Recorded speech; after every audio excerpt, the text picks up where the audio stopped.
But maybe we don't have to worry about these Republicans. Maybe they don't need to have plans. Because do you know who has a plan, folks? My Pillow CEO Mike Lindell. This week, Wednesday and Thursday, Mike Lindell hosted yet another, I don't know if you call it a summit or a symposium, but either way, the pillow magnate went out there and finally fulfilled his destiny after teasing us for a month and a half, saying that God had given him this plan to restore the United States, to bring us back to glory. So I don't know about you, but I've been waiting with bated breath, right? Super excited to hear God's plan to restore the United States to glory. And it never came. I know it's a shocking thing to hear me say, but Mike Lindell made a bunch of promises leading into this symposium that he did not deliver on. And I know there's like, oh my God, I can't believe he would do that, right? No, but for real, as per usual, Mike Lindell makes a bunch of big, bold statements that mean absolutely nothing. And then when it comes time to show his actual plan from God, there's nothing. But what's even funnier is that from the start of this conference, which began on Wednesday, things didn't go right. So I'm going to show you this clip, okay? This is Mike Lindell kicking off this symposium, summit, whatever you want to call it, where things within a matter of seconds went completely off the rails. Take a look. This historical election summit is so important that it's being broadcast around the world in 85 languages on frankspeech.com. This election summit is not going to be about more evidence. We have enough evidence. Evidence has been the easy part. This summit is all about hope and the plan to secure our elections immediately. I want you to watch this video and see if you all remember this. They're attacking his power grid. No, Please this is welcome the wrong Mike one. Lindell. This is the wrong one. Hold on. Well, that's coming.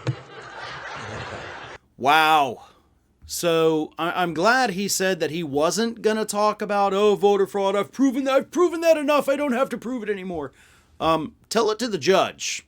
I mean, literally, because all of the judges have thrown out your lawsuits and you're actually being sued for defamation from the voting machines companies based on the statements you've made. So if you say you've presented the evidence, literally tell it to the judge, because you're facing hundreds of millions of dollars for what you've allegedly proven.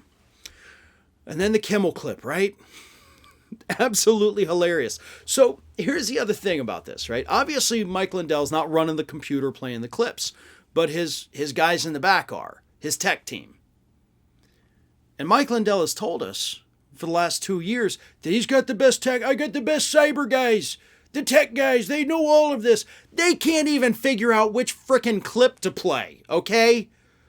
Are those the guys we're supposed to trust that went through that voter data and the ghost drives and all that? Like, really? They can't differentiate between clip of opening statement and funny thing Jimmy Kimmel said. I mean, I don't know what you name the files. Maybe that confused them. But you would think you, who's boasted about the superiority of your cyber guys, as you call them, your tech guys, They can't even figure out which clip to play. So you know what? I know it was a long shot here, but I'm willing to bet maybe Mike Lindell's people aren't as good as he likes to think they are. Because if you can't even get it right with a clip, then I just don't even know what the heck you're doing. And on top of that, of course, we had photographs emerge of this event that showed a bunch of empty seats. According to folks on Twitter, it looks like there was maybe 200 people there. And Lindell says this thing's being broadcast in 85 languages. I mean, you saw that in the clip. 85 languages? I mean, really? Is that really the best use of your money right now, Mike? To put on these idiotic events, to go out there and show people clips from Jimmy Kimmel. I mean, I like Jimmy Kimmel, but I'm not going to travel across the country to hear you introduce clips of Jimmy Kimmel. But this whole thing was a disaster from the start. But as I always say, the real terrifying thing here is that there are actually people who believe what Mike Lindell is selling. And that, of course, is the real danger. Because even if there were 200 people in that audience, that was still likely 200 people who genuinely believe what this man has to say. And that's terrifying. I am Farron Cousins. You can find me across social media at Farron Balanced. Facebook, TikTok, Instagram, Threads, Twitter, X, and on YouTube, youtube.com/Farron Balanced and youtube.com/The Ring of Fire. We'll be right back with more on The David Pakman Show.